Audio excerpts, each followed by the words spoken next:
Hi, Junior with today's thought. And today is going to be kind of a twofer because we're going to be talking about two different subjects that I can put together today. One of them is one I've covered several times. This is an ongoing phenomenon that I find very interesting and very heartening, actually. As I've mentioned in the past, I'm a Jew. I left the Democratic Party. Most of us vote for Democrats. And actually, it's the less religious you are as a Jew, the more likely you are to vote Democrat, by the way, because of the very religious Jews, the Hasidim, the guys you see with the long black coats and the long sideburns, pious is what they're called, and the hats, they overwhelmingly vote a Republican. But I'm heartened to see, because I left way back in 1912, that more and more Jews are now moving towards the Republican Party, especially as they're seeing these days the way the Biden administration and Democrats are throwing the Jews under the bus, Democratic Jews, because of because of Biden's desperation to win Michigan, where there's a large Muslim population that hates Israel.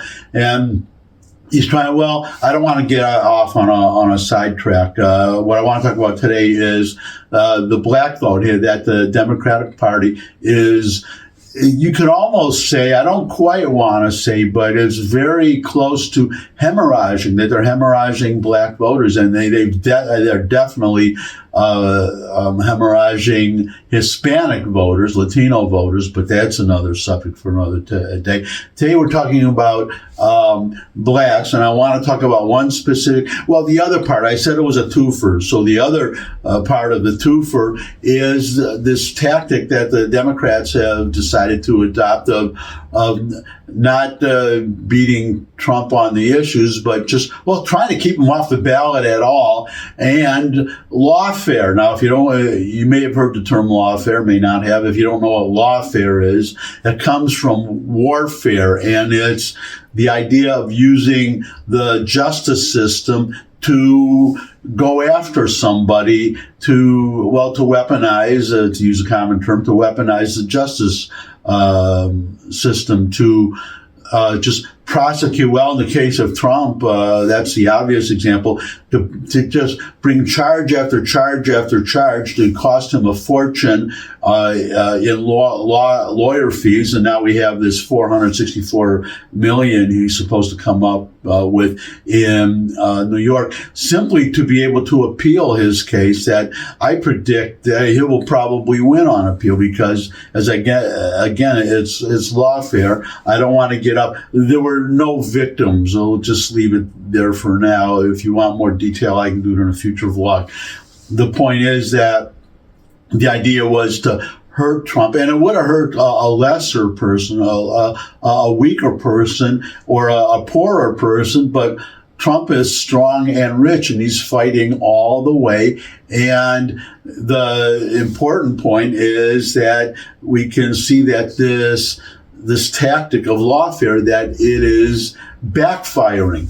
That is, if the Democrats, if they really want, they have to decide what's more important: hating Trump, what is uppermost in their minds, hating Trump or winning the election. If they really want to win the election, then they should drop all these charges, because it's backfiring. It's hurting Trump, number one. It's hurting Biden, number one. And it looks like these cases all will be delayed till after the election. So there's not, they're hoping for a guilty verdict. Maybe they would get one in the Stormy Daniels case. That's the most ridiculous case. But even then, I don't think that will hurt them. But but everybody sees what the Democrats know what they are doing, but the more important, we all know, everybody knows what Democrats are doing. This is not a legit. If Trump, as Trump himself has said, if Trump were not running for president and handily beating Joe Biden on top of it, the icing on the cake, none of these cases would have been brought.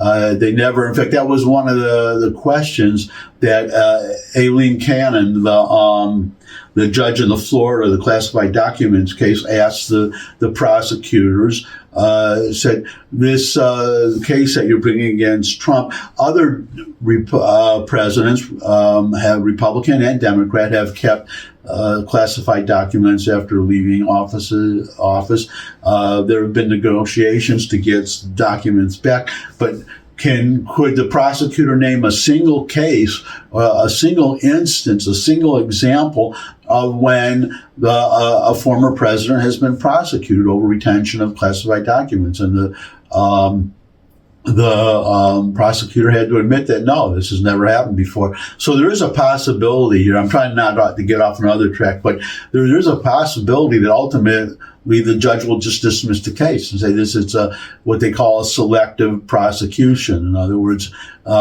this has never happened to any other president, but they're deciding to go after Donald Trump because he is Donald Trump, because he's running for president, and because he's beating Joe Biden so far in the polls. And so I want to talk about now Stephen A. Smith is the person I want to talk about today. Because Biden is losing the black vote, and I'm going to talk about somebody, Stephen A. Smith. If you don't know who he is, he's a talking head, a sports talking head. He's on ESPN, but he also has his own show on YouTube, like a lot of people. They have I guess you'd call it a vlog or a YouTube show, where he talks about the issues of the day. I guess you can call it political commentary. I don't know, because I've only seen this one video from him, so I don't know what all the subjects that he talks about. But anyways, he lays it right on the line. He expresses exactly what everybody knows is going on, and he lays down a challenge. He throws down the gauntlet to these Democrats who are using this lawfare tactic that is backfiring, that is so transparent everybody can see it. But he nails the real issue. He just nails it. He nails the real issue, and I want you to see what he says. Now, the total video is 8 minutes. I'm not going to show the whole thing, but I did link to it in the description, so you can watch the entire video, which is worth watching. But this is I guess you would call the money quote that I want everybody to hear. So here's Stephen A. Smith. Ladies and gentlemen, there's so much to get into. I'm not going to do it. I'm going to simply say this. Trump is kicking the Democrats, you know what? 91 charges. 4 indictments, 91 counts against him. He's been impeached twice. And he still ran away with the GOP nomination. It was a cakewalk. DeSantis couldn't beat him. Christie couldn't beat him. Nikki Haley couldn't beat him. Vivek Ramaswamy couldn't beat him. They can't touch him. And we're still waiting for him to go to jail. We're still waiting for him because supposedly he's done so much. Russian collusion. Remember all of that? We're still waiting for the jury. We're still waiting for the guilty verdict. We're still waiting for him to be incarcerated. We're still waiting for him to be seen in zebra stripes. You can't touch him. And now he's throwing this salvo. He said, yo, why don't you come beat me? Stop engaging in lawfare and using the legal system to push your political agenda. Come beat me. That's what he did. Listen, I do sports most of the time. That's the kind of language we want to hear, ain't it? Can you beat him or not? You gonna beat him?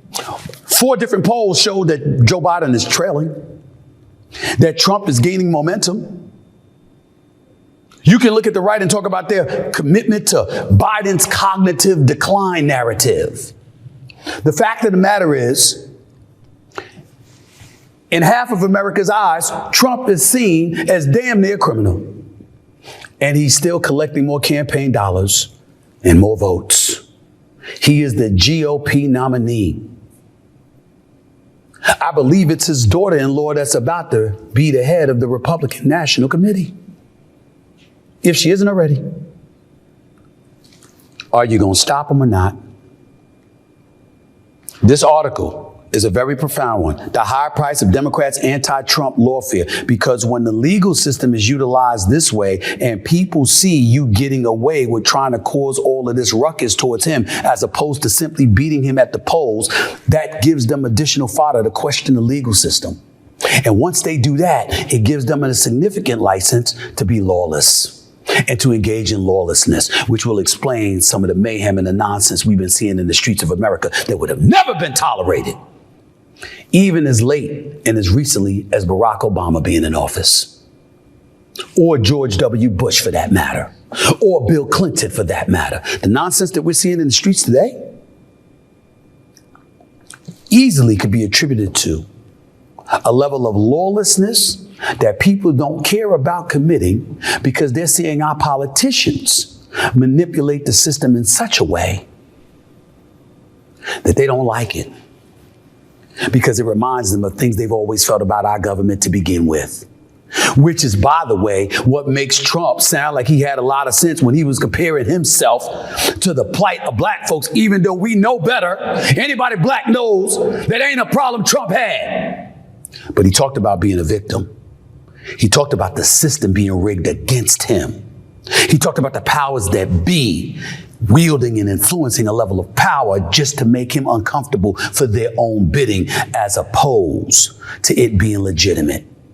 And you know what his ultimate argument is? The GOP nomination. Because if he is all of these things, why should he be allowed to be the GOP nominee? He's going to use that and say, I must be innocent. It's them. It's not me. And at least 74 million people, based on the numbers stemming from the 2020 election, are going to side with him. What about the 81 plus million that once sided with Biden? You sure they're going to show up to help him beat Trump with the way things are in the streets of America right now? I don't know. Exactly right. If you want to get Trump, just beat him. If you don't want him to be president, then just beat him. Discuss the issues, run your campaign, run your ads, and try to make them accurate, by the way, because there was another, you probably heard about this whole bloodbath flap where Trump, if you watch the whole quote, which I have, he's talking about the auto industry. China is manufacturing, and they subsidize, manufacturing. They want to manufacture to avoid tariffs, because we have a low tariff regime with Mexico. So China wants to manufacture electric cars in Mexico and then ship those cars into the United States to get Mexico's tariff rates. And Trump said in a speech, he said he's not going to allow that. He will put a 100% tariff on those Chinese cars coming from Mexico if the Chinese do that. And he said, because if he doesn't do that, and he says, well, obviously Biden's not going to do that. So he said, if I'm not elected, if Trump is not elected to stop China from doing this, and there's going to be a bloodbath. And a bloodbath in this country. And he clearly meant the auto industry. He didn't mean people pouring into that people will be angry that Trump didn't win and they're going to go, riot and kill people in the streets. That's clearly not what he meant. But all three of the major networks, ABC, CBS, NBC, MSNBC, other ones, they all they just took that one quote out of context, left out the part about the auto industry and about the Chinese and about Mexico, and just a deceptive ad. So they're running an ad like that right now. They're running an ad like right now. And also in the ad is they also debunked good people on both sides. Charlottesville claim that Trump was supporting neo-Nazis, supposedly, and that was false too. Again, if you listen to the whole quote, but they're running this dishonest ad. But okay, if you're going to run your dishonest ads, then run your dishonest ads, but just beat them. And That's what Stephen A. Smith said. That's what I say. That's such obvious fairness, and what's being done to Trump is so unjust that it is everybody, black people, white people, Hispanics, Asians, we are all pretty much united on this. We see what's going on. And that's my thought for today. Thanks for stopping by. As always, your comments are welcome in the comment section. If you could subscribe, that would really be great. Share this video with anyone you think would benefit from it. But most of all, come back and see me again. I would love to see all of you again. And until I do see all of you again, bye.